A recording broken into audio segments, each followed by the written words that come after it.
महत्व है इस भक्ति का। अब भक्ति का क्या महत्व है?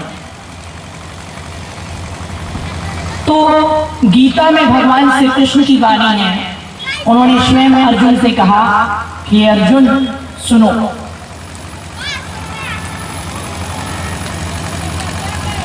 जो भी देखने वाला यह देखता है कि कोई मेरा परायण हुआ जन मेरा स्मरण कर रहा है, भले ही सामने से देखने में आता है कि वो मेरा स्मरण कर रहा है, समझो कि वो मेरा स्मरण नहीं कर रहा बल्कि मैं उसका स्मरण कर रहा हूं। जो मेरा स्मरण करता है, देखने में आता है कि वो मेरा स्मरण कर रहा है, परंतु हे अर्जुन, वास्तव में वो मेरा स्मरण नहीं करता बल्कि ऐसे प्रिय भक्तों का स्मरण तो मैं स्वयं करता रहता हूं। जो मेरी भक्ति करता है तो कोई ये न समझे कि मैं अपने भक्तों का स्वामी हूँ, कोई ये न समझे कि मैं अपने भक्तों का मालिक हूँ, कोई ये न समझे कि मैं अपने भक्तों को अपने संकेत पर चलाता हूँ। नहीं, ना मैं अपने भक्तों का स्वामी हूँ, ना मैं अपने भक्तों का मालिक हूँ, ना ही मैं अपने भक्तों को अपने संकेत पर चलाता हूँ, बल्कि मैं तो अपने भक्तों का भक्त बन जाता हूँ। मैं तो अपने दास का दास बनकर प्रसन्न रहता हूँ। जो मेरे भक्त होते हैं, मुझे उनकी दासता में भी प्रसन्नता मिलती, उनकी सेवकाई करने में मुझे खुशी मिलती। और इसी बात को भगवान श्री कृष्ण उद्धव से कहते हैं। एक भजन में आया है, भगवान श्री कृष्ण और उद्धव जी का संवाद है, और भगवान श्री कृष्ण उद्धव से क्या कहते हैं? उद्धव मोहे संत सदा अति प्यारे, मैं संतन के पीछे जाऊं जहां जहां संत सिधारे, उद्धव मोहे संत सदा अति प्यारे। हे उद्धव, जो मेरे परायण संत हैं, मैंने पहले ही बताया था 4 चीजें होती हैं, नास्तिक, आस्तिक, भक्त और भक्ति की अंतिम अवस्था, जहां जाकर शंकरत्व की प्राप्ति होती है। वहां से फिर आगे कुछ भक्ति करना नहीं पड़ता है। तो भगवान कहते हैं, मैं संतन के पीछे जाऊं जहां जहां संत सिधारे, उद्धव मोहे संत सदा अति प्यारा। तो भगवान कहते हैं कि मैं कभी सच्चे भक्तों के, कभी सच्चे संतों के आगे नहीं चलता, मैं तो हमेशा उनके पीछे चलता हूं। अब समझिए, भक्ति भक्ति तो सुन रहे हैं, भक्ति करने वाले जो भक्त होते हैं उनकी श्रेणी क्या क्या होती है। गीता में भक्तों की अलग अलग श्रेणी बताई गई है। यदि आध्यात्मिक विषय का कोई भी प्रश्न हो तो मेरा जो भी आध्यात्मिकता में रुचि रखते हैं उन जागरूक लोगों से एक निवेदन अवश्य रहता है कि आप भगवान श्री कृष्ण के गीता ज्ञान का अध्ययन कीजिए, भगवान श्री कृष्ण के गीता ज्ञान को सुनिए, पढ़िए, समझिए। सारे आध्यात्मिक विषयक प्रश्नों का उत्तर भगवान ने मात्र 700 श्लोकों की गीता में दे दिया। अब गीता में बताया गया है कि भक्त कितने प्रकार के होते हैं। अर्जुन ने पूछा, भगवान भक्ति की महिमा तो आप बता रहे हैं, परंतु आपके जो भक्त होते हैं वो कितने तरह के होते हैं? उन भक्तों की श्रेणी क्या है? उन भक्तों को कितनी अलग अलग श्रेणियों में, कितने अलग अलग कोटियों में बांटा गया है? तो भगवान श्री कृष्ण अर्जुन से कहते हैं, अर्जुन वैसे तो मेरे भक्त अपनी अपनी भावनाओं के अनुसार मेरी भक्ति करते हैं, लेकिन भक्तों की श्रेणी यदि तू पूछ रहा है तो भक्त 4 प्रकार के होते हैं। भगवान बता रहे हैं भक्त कितने तरह के होते हैं? भक्त 4 तरह के होते हैं। कौन कौन? अर्जुन ने पूछा, प्रभु ये 4 प्रकार के भक्त कौन कौन से हैं? तो भगवान कहते हैं, पहला आर्त, दूसरा अर्थार्थी, तीसरा जिज्ञासु और चौथा ज्ञानी। आर्त, अर्थार्थी, जिज्ञासु और ज्ञानी। गीता में 4 प्रकार के भक्तों का वर्णन स्वयं भगवान श्री कृष्ण ने किया। अब आइए समझते हैं कि ये 4 प्रकार के भक्तों का अर्थ क्या है। मतलब अर्थ किसको कहेंगे, अर्थार्थी किसको कहेंगे, जिज्ञासु किसको कहेंगे और ज्ञानी किसको कहेंगे। सबसे पहला भक्त आर्त। आर्त का मतलब क्या है? कहते हैं ना कि इसने आर्त पुकार लगाई तो भगवान आ गए। जैसे गज ने आर्त पुकार लगाई तो भगवान ने आकर ग्राह का वध कर दिया, गज को मुक्ति दिलाई। तो आर्त का अर्थ होता है दीन। दीन मतलब दुखी, पीड़ित, कष्ट में फंसा हुआ, विपत्ति में फंसा हुआ व्यक्ति जो अपनी तात्कालिक विपत्ति से मुक्ति के लिए परमात्मा का तुरंत स्मरण करता है। ऐसे भक्त को आप किस श्रेणी में रखेंगे? ऐसे भक्त को कहा जाता है आर्त भक्त। आर्त भक्त मतलब सबसे दुखी भक्त, किसी बहुत बड़ी मुसीबत में फंसा हुआ भक्त, किसी बहुत बड़ी विपत्ति में फंसा हुआ भक्त, छटपटा रहा है, किसी मुसीबत के चंगुल से निकल नहीं पा रहा है, अब कोई सहारा नहीं है तो सीधे भगवान को बुलाओ। ऐसा भक्त होता है आर्त। जैसे आर्त भक्त का सबसे जीवंत उदाहरण है द्रौपदी। दूसरे प्रकार के भक्त होते हैं अर्थार्थी। अर्थार्थी अर्थात अर्थ का मतलब होता है धन। जो निर्धन है, दरिद्रता से परेशान है, गरीबी से दुखी है। अब भगवान गरीबी से कोई दुखी है, किसी को लक्ष्मी चाहिए और वो जिसकी भक्ति कर रहा है वो तो लक्ष्मी का पति है। लक्ष्मी पति की भक्ति करने वाला यदि लक्ष्मी के लिए दुखी हो, बहुत दुख की बात है। तो भगवान कहते हैं अर्जुन, योग क्षेम वहाम्यहम, जो मेरा सच्चा भक्त होता है उसे जो चाहिए वो मैं देता भी हूँ और देकर उसका योग क्षेम भी मैं स्वयं करता हूँ। यानी देकर उसकी रक्षा भी मैं स्वयं करता हूँ। जो चाहिए वो देता भी हूँ और देकर योग क्षेम करना मतलब देखभाल करना, उसकी रक्षा करना, वो भी स्वयं करता हूँ। यहाँ कहते हैं अप्राप्त की प्राप्ति का नाम योग है और प्राप्त वस्तु की रक्षा का नाम क्षेम कहा गया है। योग और इस श्लोक में, और जो मिल गया है भगवान जो उसकी रक्षा कर रहे हैं, इस अवस्था को क्षेम कहा गया है। कहते योग क्षेम वहाम्यहम, हे अर्जुन जो मेरा भक्त होता है उसका योग भी मैं करता हूँ, उसका क्षेम भी मैं करता हूँ। यानी मेरे भक्त को जो चाहिए वो मैं देता भी स्वयं हूँ और उसकी देखभाल भी मैं स्वयं करता हूँ। ऐसे भक्त को कहते हैं अर्थार्थी। अर्थार्थी भक्त का सबसे बड़ा उदाहरण सुदामा। आर्त भक्त का उदाहरण द्रौपदी, अर्थार्थी भक्त का उदाहरण सुदामा। तीसरा भक्त होता है जिज्ञासु। अर्थार्थी सुदामा, क्योंकि सुदामा को अर्थ की कमी थी, धन की कमी थी, दरिद्रता से पीड़ित थे तो भगवान की शरण में गए थे। तीसरा भक्त होता है जिज्ञासु। जिज्ञासु भक्त किसको कहते हैं? भक्ति करने का भाव है लेकिन तरीका पता नहीं, वह तरह तरह की जिज्ञासा कर रहा है। ईश्वर का स्वरूप कैसा है, ईश्वर की प्राप्ति कैसे होती है, ईश्वर कहाँ रहते हैं, जिज्ञासा करते करते पूछते पूछते पूछते पूछते कहां से कहां पहुंच जाता है। जिज्ञासा से ही तो कल्याण होता है। जिज्ञासु होना बहुत जरूरी है। जिज्ञासु भक्त का उदाहरण कौन है? नचिकेता। नचिकेता और यमराज की कहानी आप लोग जानते होंगे। नचिकेता के पिता एक यज्ञ कर रहे थे जिसमें सर्वस्व दान कर देने का उन्होंने संकल्प किया था, लेकिन दान करते करते उनके मन में धन का लोभ आ गया। उन्होंने सोचा सारा कुछ दान ही कर दूंगा तो मेरे पास क्या बचेगा। तो दान भी कर रहे थे और मन में शंका भी चल रही थी, सब तो दान ही कर रहा हूं, खुद के पास क्या बचेगा, खुद के पास क्या बचेगा। तो दान तो कर दिया लेकिन कंजूस की तरह दान किया। अंत में बालक नचिकेता आया, पिताजी पिताजी, आपने तो अपना इस यज्ञ का अनुष्ठान करने से पहले आपने अपना सब कुछ दान करने का संकल्प किया था। तो जब आपने अपना सब कुछ दान करने का संकल्प किया था, तब आपने एक बहुमूल्य रत्न को अपने पास छिपा कर क्यों रखा?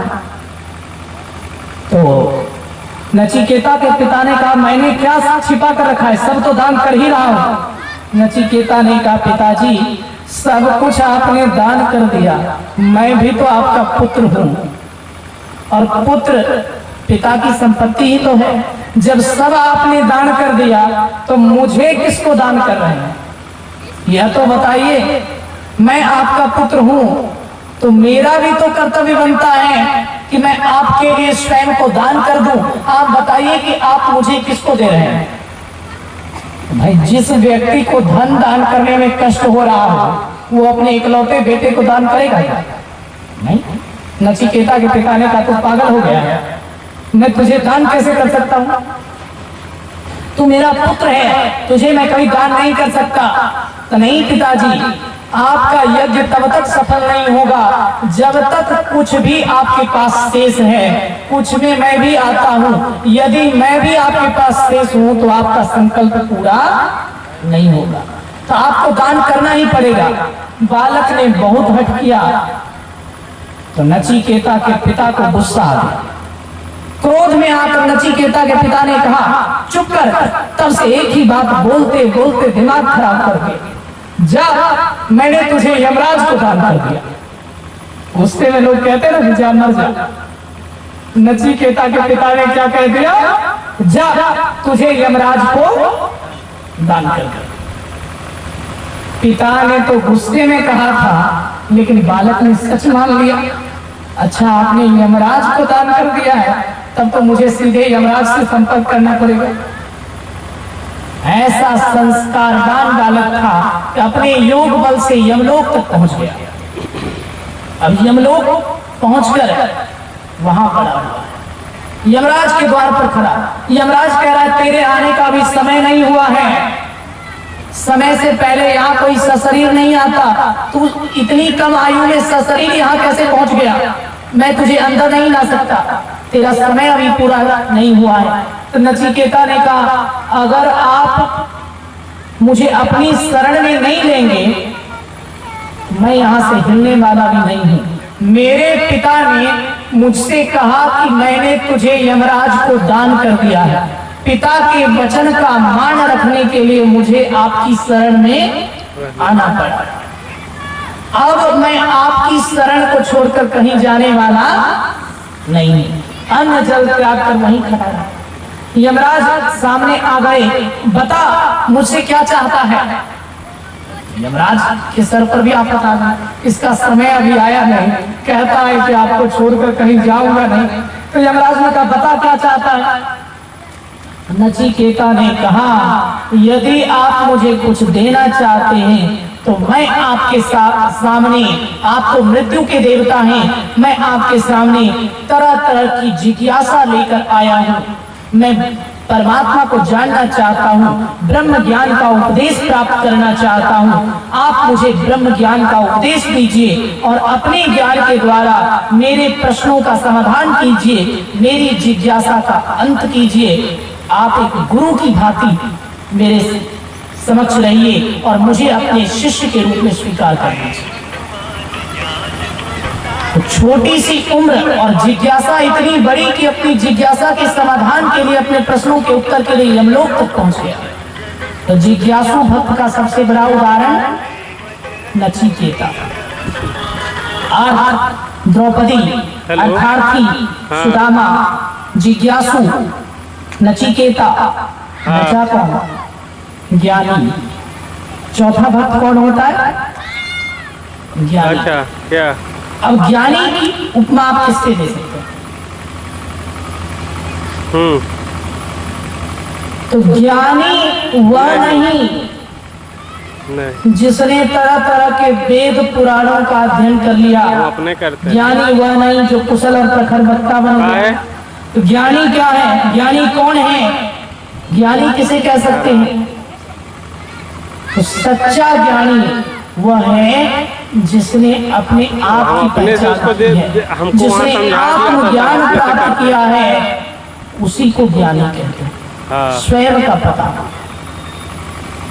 जैसे हम लोग पूजा कहते हैं, उसी को उर्दू में इबादत कहते हैं। क्या कहा गया है? इबादत क्या है? इबादत है किसी नाशाद को फिर साध कर देना। इबादत है किसी बर्बाद को फिर आबाद कर देना। यही सीखा है हमने मुर्शिद के कदम छूकर। यही सीखा है हमने मुर्शिद के कदम छूकर। खुदा से हो अगर मिलना तो पता खुद का लगा लेना। अब जैसे हम लोग पूजा कहते हैं, उसी को उर्दू में इबादत कहते हैं। और जिनको हम लोग संत कहते हैं, सदगुरु कहते हैं, उन्हीं को कहते हैं मुर्शिद, मतलब बहुत बड़े संत सदगुरु। तो कहते हैं यही सीखा है हमने मुर्शिद के कदम छूकर, यानी संतों की शरण में जाकर हमने यही ज्ञान प्राप्त किया है कि खुदा से हो अगर मिलना, यानी यदि परमात्मा से मिलना हो, पता खुद का लगा लेना। यानी अपनी आत्मा का आत्मज्ञान हो जाए तो समझ लो कि परमात्मा का ज्ञान हो गया। इसी को कहते हैं ज्ञानी। भगवान श्री कृष्ण कहते हैं, हे अर्जुन, आर्थ अर्थार्थी, जिज्ञासु और ज्ञानी, ये 4 प्रकार के मेरे भक्त होते हैं। मेरे भक्तों की ये 4 प्रकार की श्रेणी है। और इन 4 तरह के भक्तों में से आप कौन से भक्त हैं? अपने आप में विचार कर लीजिए। आप आर्थ की श्रेणी में आ रहे हैं, या अर्थार्थी की श्रेणी में आ रहे हैं, या जिज्ञासु की श्रेणी में आ रहे हैं, या ज्ञानी की श्रेणी में आ रहे हैं। सबसे उत्तम कोटि का भक्त होता है जो ज्ञानी होता है। भक्ति की अंतिम चरम सीमा वही है, आत्मज्ञान की प्राप्ति। जहां आत्मज्ञान की प्राप्ति हो गई, उसके बाद कुछ ज्ञान प्राप्त करना शेष नहीं रहता। वो भक्ति की अंतिम चरम सीमा होती। लेकिन मुझे लगता है कि यहाँ हम जितने लोग बैठे हुए हैं, इन सारे लोगों में से 2 प्रकार के भक्त बहुत ज्यादा हैं। कौन कौन? एक आर्थ और दूसरे अर्थार्थी। ये 2 तरह के भक्त बहुत ज्यादा। हम लोगों की समस्या क्या है? आप मतलब कोई इमरजेंसी प्रॉब्लम आ गया, कोई बहुत बड़ी समस्या आ गई, एकदम दुखी हो गए, एकदम घबरा गए, अब तो कुछ नहीं, अब भगवान संभाले, गुरु महाराज संभाल लें। अरे भाई, अब कुछ नहीं, तो इसको आर्थ कहते हैं। मतलब पहले से बहुत कम याद कर रहे थे, पहले से सप्ताह में 1 दिन याद कर रहे थे, पहले से 2-4-10 मिनट याद कर रहे थे, अचानक से बड़ी प्रॉब्लम आ गई तो दिन रात याद करने लगे। इसको क्या कहेंगे? आर्थ। और दूसरे तरह के भक्त अर्थार्थी। धन की कमी है, हे भगवान, आप तो लक्ष्मी के पति हैं और हमारी और लक्ष्मी क्यों नहीं दे रहे? देखो, तो 4 तरह के भक्तों में से कलयुग में 2 प्रकार के भक्त ज्यादा होते हैं, जिज्ञासु और ज्ञानी। ये तो सैकड़ों में, हजारों में, लाखों में कोई एक होता है। लेकिन सबसे ज्यादा आपको आर्थ भक्त मिलेंगे और दूसरे नंबर पर आपको अर्थार्थी भक्त मिलेंगे। जिज्ञासु कुछ मिलेंगे और ज्ञानी तो सैकड़ों में, हजारों में, लाखों में कोई एक मिलेंगे, एक मिलने वाला। ये चारों क्या है? ये चारों भक्त ही हैं। लेकिन भक्तों की अलग अलग श्रेणी होती है। जैसे आप देखते होंगे मंत्रिमंडल में जितने कैबिनेट मंत्री होते हैं, ऐसे तो सारे जितने कैबिनेट मंत्री हैं तो सब तो मंत्री ही कहलाएंगे। लेकिन मंत्रियों में भी जिसका विभाग उतना महत्वपूर्ण नहीं है, उसका उतना महत्व नहीं है, और जिसका विभाग महत्वपूर्ण है उसका महत्व ज्यादा है। उसी तरह से चारों प्रकार के जो भक्त हैं वो सब भक्त ही कहलाएंगे। लेकिन इन सारे भक्तों में आर्त और अर्थार्थी भक्त, वो जनरल भक्त होते हैं, उनका उतना महत्व नहीं है, लेकिन जिज्ञासु और ज्ञानी ये दोनों भक्त होते हैं। ये दोनों क्या हैं? जैसे कि प्रधानमंत्री के बाद गृह मंत्री होते हैं, वित्त मंत्री होते हैं, ये सब मंत्रालय इंपॉर्टेंट होता है, तो कहते हैं बहुत जरूरी मंत्रालय, सबसे महत्वपूर्ण है। तो उसी तरह से चारों भक्त हैं, कैबिनेट के जितने मंत्री हैं सब मंत्री कहलाएंगे, लेकिन सब में जिसका विभाग इंपॉर्टेंट होता है उसका वैल्यू ज्यादा होता है। तो चारों प्रकार के भक्त हैं, लेकिन चारों भक्तों में से जो भक्त ज्ञानी होते हैं सबसे महत्वपूर्ण भक्त है ज्ञानी, और जो जिज्ञासु होते हैं उन भक्तों का महत्व थोड़ा कम है। फिर अर्थार्थी का महत्व उससे भी थोड़ा कम, और आर्थ का महत्व उससे भी थोड़ा कम। क्यों? आर्थ का मतलब क्या है? अपनी जरूरत पड़ी तो दिन रात याद करने लगे, और नहीं जरूरत है तो कभी याद ही नहीं कर रहे हैं।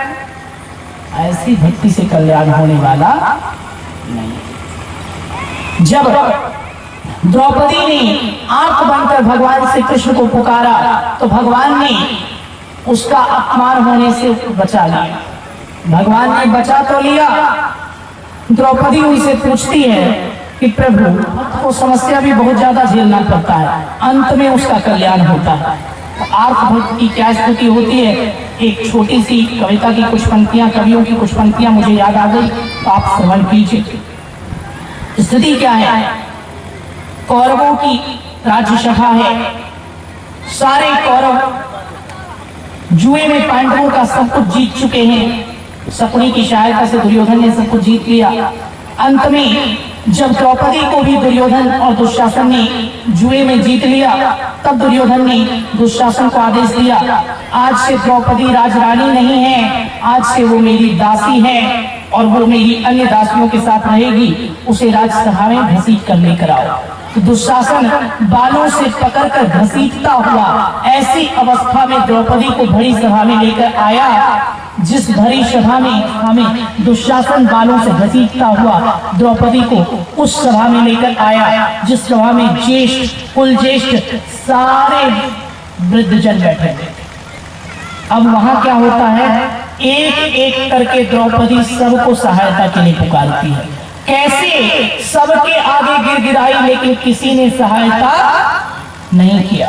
और कैसे? सबसे अंत में जब उसने भगवान का स्मरण किया तब भगवान ने तुरंत सहायता कर दी। इस प्रसंग पर एक कवि की बड़ी खोजपूर्ण पंक्ति है, उसको आप कविता के माध्यम से श्रवण करें, तो जिसमें द्रौपदी के सारे प्रश्न अलग अलग सभासदों से वो बताए गए। द्रौपदी को दुशासन सभा में लेकर आता है और वह रोती हुई आत्मपुकार करती हुई सबसे पूछने लगती है। सबसे पहला प्रश्न जो सबसे बुजुर्ग थे भीष्म पितामह, उनसे किया जाता है। तो द्रौपदी कहती है, हे भीष्म पितामह कुछ बोलो, कुल वधू है तुम्हें पुकार रही। हे भीष्म पितामह कुछ बोलो, कुल वधू है तुम्हें। दुर्योधन जो व्यवहार किया तुम सबको क्या लगा सही? मेरा केस पकड़ कर लाया है, करता दुशासन दुर्व्यवहार। मेरा केस पकड़ कर लाया, क्या नहीं दिया कोई संस्कार? आर्यों की सब माताओं ने क्या नहीं दिया कोई संस्कार? अब द्रौपदी कह रही है, हे भीष्म पितामह कुछ बोलो, कुल वधू है तुम्हें पुकार रही। दुर्योधन जो व्यवहार किया तुम सबको क्या लगा सही? मेरा केस पकड़ कर लाया है, करता दुशासन दुर्व्यवहार।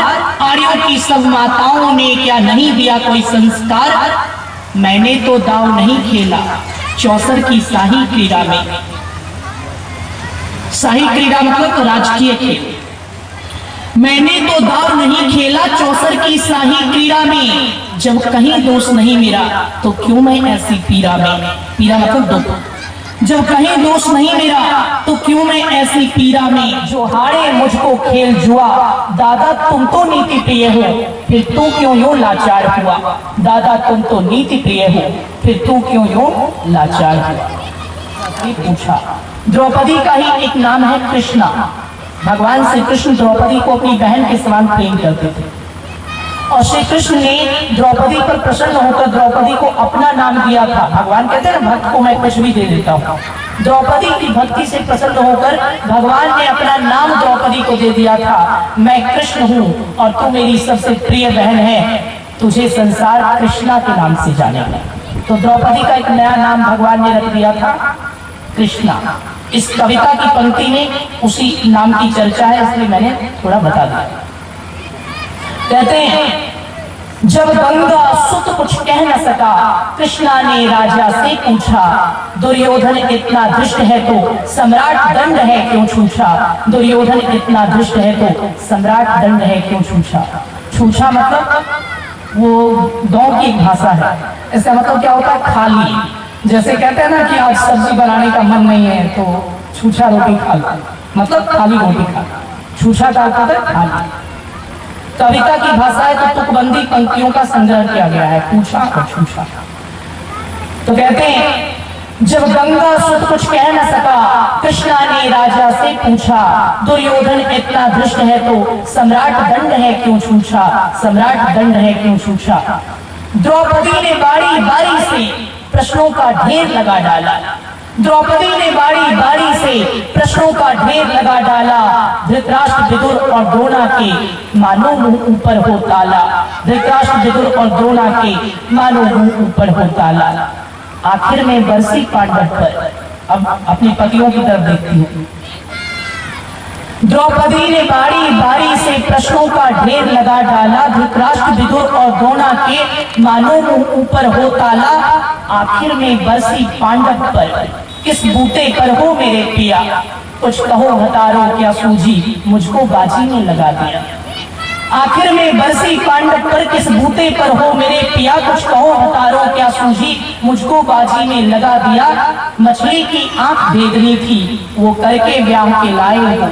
मछली की आंख भेदनी थी, वो करके ब्याह के लाए हो। अर्जुन गांडीव कहाँ गुम है, क्यों ऐसे शीश झुकाए हो।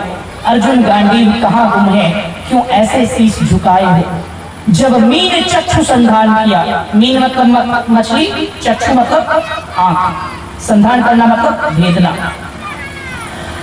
द्रौपदी कहती है, जब मीन चक्षु संधान किया, हृदय मेरा हर्षाया था। मन ही मन में आह्लादित थी, मन चाहा वर जो पाया था। लेकिन मां कुंती ने मुझे बांट दिया, बन गए पति पांचों भाई। मां कुंती ने मुझे बांट दिया, बन गए पति पांचों भाई। दुर्दशा देख ऐसी मेरी, तुम सबको लाज नहीं आई। दुर्दशा देख ऐसी मेरी, तुम सबको लाज नहीं आई। मैं समझी थी बरभागन हूँ, रणवीरों की मैं सबला हूँ। मैं समझी थी बरभागन हूँ, रणवीरों की मैं सबला हूँ। पर अब ऐसा लगता मुझको डरपोकों की मैं अबला हूँ। पर अब ऐसा लगता मुझको मैं डरपोकों की अबला हूँ। है गदा कहाँ गांडीव कहाँ, क्या जंग लगी तलवारों को। है गदा कहाँ गांडीव कहाँ, क्या जंग लगी तलवारों को। 100 धिक्कार तुम्हें मेरा, धिक्कार तेरे हथियारों को। 100 धिक्कार तुम्हें मेरा, धिक्कार तेरे हथियारों को। है गदा कहाँ गांडीव कहाँ, क्या जंग लगी तलवारों को। 100 धिक्कार तुम्हें मेरा, धिक्कार तेरे हथियारों को। 100 धिक्कार तुम्हें मेरा, धिक्कार तेरे हथियारों को। घुंघरू बांधो चूड़ी पहनो, गलियों में नाचो छम छम छम। घुंघरू बांधो चूड़ी पहनो, गलियों में नाचो छम छम छम। मत बेचारी मुझको समझो, नैहर से भाई बुलाए हम। मत बेचारी मुझको समझो, नैहर से भाई बुलाए हम।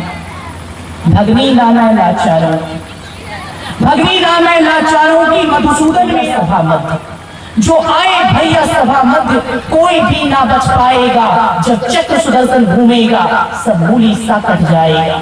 जब चक्र सुदर्शन घूमेगा, सब मूली सा कट जाएगा। ना बने निपुती माँ तेरी, कौरव सुत दल कुछ गौर करो। दुर्योधन से कहती है, ना बने निपुती माँ तेरी, कौरव सुत दल कुछ गौर करो। अतिशय अक्षम्य अपराध किया, ना सर मृत्यु का मौर धरो। अतिशय अक्षम्य अपराध किया, ना सर मृत्यु का मौर धरो। होती है भ्रिकुटी वक्र जहां, भ्रिकुटी वक्र मतलब भौं टेढ़ा होना। भगवान की शक्ति का वर्णन करती है द्रौपदी। होती है भ्रिकुटी वक्त जहां कोहराम वहीं मच जाता है, केशव हथियार उठा ले तो काल भी ना बच पाता है, केशव हथियार उठा ले तो काल भी ना बच पाता है। होती है भ्रिकुटी वक्त जहां कोहराम वहीं मच जाता है, केशव हथियार उठा ले तो काल भी ना बच पाता है, केशव हथियार उठा ले तो काल भी ना बच पाता है।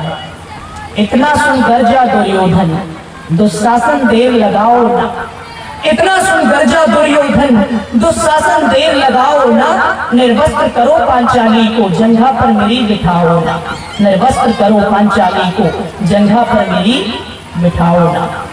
अग्रज की आज्ञा मान, अग्रज मतलब बड़ा भाई, अग्रज की आज्ञा मान दुशासन पटको रहा खींच, द्रौपदी अधीर भई मन में साड़ी हाथों से रही बीच, बीचना मतलब संभालना, हाथों से साड़ी को संभाल दी। अभी भी अहंकार पूरी तरह गया नहीं, खुद से रक्षा करने की कोशिश कर रही है, और जब तक मैं का अहंकार रहेगा तब तक परमात्मा की प्राप्ति नहीं हो सकती। अब इतनी दुर्गति हो गई लेकिन खुद से साड़ी संभाल रही है, उसी को कविता में कहा गया। कहते हैं अग्रज की आज्ञा मान दुशासन पटको रहा खींच, द्रौपदी अधीर भई मन में साड़ी हाथों से रही बीच, द्रौपदी अधीर भई मन में साड़ी हाथों से रही बीच। जब कुछ ना सूझा तब टेर भरी, टेर भरना मतलब ध्यान लगाना।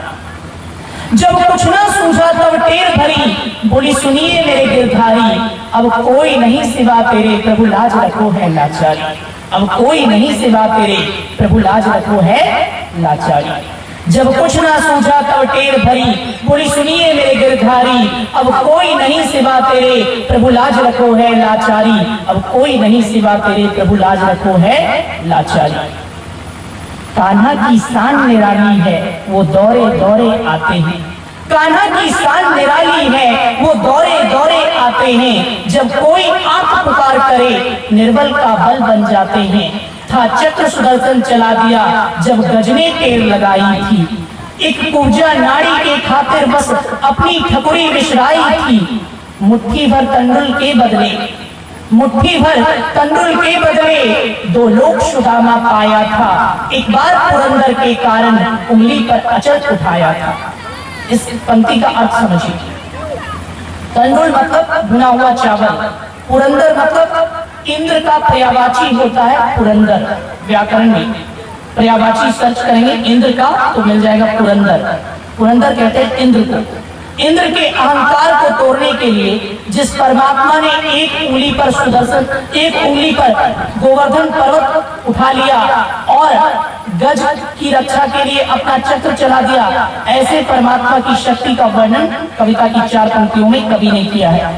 कहते हैं कान्हा की शान निराली है वो दौरे दौरे आते हैं, जब कोई आप पुकार करे निर्बल का बल बन जाते हैं। था चक्र सुदर्शन चला दिया जब गजने टेर लगाई थी, एक कुब्जा नाड़ी के खातिर बस अपनी ठकुरी विसराई थी। मुट्ठी भर तंडुल के बदले दो लोग सुदामा पाया था, एक बार पुरंदर के कारण उंगली पर अचल उठाया था, एक बार पुरंदर के कारण उंगली पर अचल उठाया था। अब की द्रौपदी की बारी थी, रो रो कर कृष्ण पुकारी थी। अब द्रौपदी का नंबर आ गया। अब की द्रौपदी की बारी थी, रो रो कर कृष्ण पुकारी थी। हो गए रास्ते बंद सभी बस अंतिम राह मुरारी थी, हो गए रास्ते बंद सभी बस अंतिम राह मुरारी थी। हुए कृष्ण कृपालु कृष्णा पर, कविता की अगली पंक्ति। हुए कृष्ण कृपालु कृष्णा पर, माधव जो करुण पुकार सुनी, अरे जहां देखो सारी ही हस्ती का बलशाली, सर्विंदा था बस मर न सका। 10 सहस्त्र हस्ती का बलशाली, सर्विंदा था बस मर न सका। अब कथा को थोड़ा पीछे लेकर चलते हैं। कविता की 2 लाइन कहते हैं कभी याज्ञसेनी ने नटवर को साड़ी का टुकड़ा बांधा था। याज्ञसेनी किसका नाम है? द्रौपदी का जन्म यज्ञ की अग्नि से हुआ था, तो द्रौपदी का ही एक नाम है याज्ञसेनी, उसी को कविता में कहा गया। कभी याज्ञसेनी ने नटवर को साड़ी का टुकड़ा बांधा था, बदले में आज मुरारी ने साड़ी में साड़ी नांधा था। श्री कृष्ण भाव के भूखे हैं भक्तों की भक्ति प्यारी है। श्री कृष्ण भाव के भूखे हैं, भक्तों की भक्ति प्यारी है। ऋण चुकता करते ब्याज सहित माधव की लीला न्यारी है। ऋण चुकता करते ब्याज सहित माधव की लीला न्यारी है। कभी भगवान की उंगली जब कट गई थी तो थोड़ा सा एक टुकड़ा बांधा गया था। आज भगवान ने उसका ऋण अनंत गुणा अधिक ब्याज के साथ चुकाया। तो उसी को कविता में कहा गया, मूर्छित होकर गिरा दुशासन, निर्वस्त्र द्रौपदी कर न सका। 10 सहस्त्र हस्ती का बलशाली, सरविंदा था बस मर न सका। कभी याज्ञ सेनी ने नटवर को सारी का टुकड़ा बांधा था। बदले में आज मुरारी ने सारी नाधा था। श्री कृष्ण भाव के भूखे हैं, भक्तों की श्रद्धा प्यारी है। ऋण चुकता करते ब्याज सहित माधव की लीला न्यारी है। ऋण चुकता करते ब्याज सहित माधव की लीला न्यारी है। ये किस भक्त का उदाहरण है? ये जो कविता अभी आपने सुनी और ये जो प्रसंग आपने सुना, यही है आर्त भक्त। आर्त भक्त में सबसे बड़ी कमी क्या होती है? आर्त भक्त में सबसे बड़ी कमी ये होती है, इनका विश्वास पहले रिश्तेदारों पर रहता है, पहले स्वयं से दिमाग लगाते हैं कहीं प्रॉब्लम खत्म हो जाए, पहले इधर की शरण में, अब आप ही बचा लीजिए। पहले अपनी होशियारी दिखा ली और अपनी होशियारी काम नहीं आई तो अब आप बचाइए। तो ये आर्त भक्त की कमी होती है। कृष्ण ने द्रौपदी से कहा, द्रौपदी तुमने मुझे सबसे अंत में बुलाया था तो मैं क्या करता? मैं विवश था, मैं आने के लिए प्रतीक्षा कर रहा था, लेकिन तू मेरी जगह इंसानों को बुला रही थी, मनुष्यों को बुला रही थी, तो मैं नहीं आ सका। कहने का अर्थ क्या है सज्जनों, ये जो 4 प्रकार के भक्त होते हैं, इनमें आर्त भक्त की कमी ये होती है कि जब कोई बड़ी समस्या आती है तभी इनको इष्ट याद आते हैं, उससे पहले इनको इष्ट याद नहीं आते।